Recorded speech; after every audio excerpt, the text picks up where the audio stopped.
in 2013, I started questioning the things that I had learned.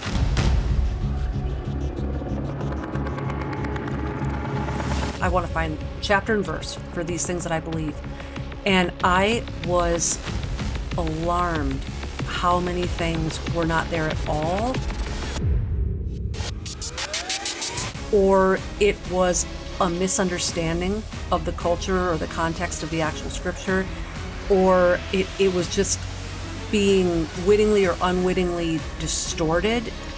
What I learned is that as I pulled out more and more Jenga pieces, my faith in God got more honed in on. Two different ways you can, motives for deconstructing. You can deconstruct because you smell a rat and you want to know the biblical Jesus. And you are going to strip off all the fat and get down to the bone.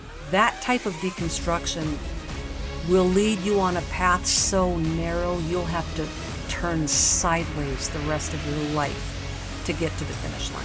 But the kind of deconstruction that isn't being honest is, my flesh wants something that God prohibits.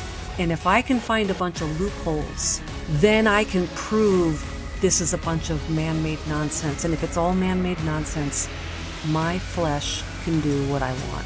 When you start deconstructing the only indestructible thing in the universe, the words of God, and if you wind up at the end of that deconstruction no longer believing the indestructible words of God, you are in trouble.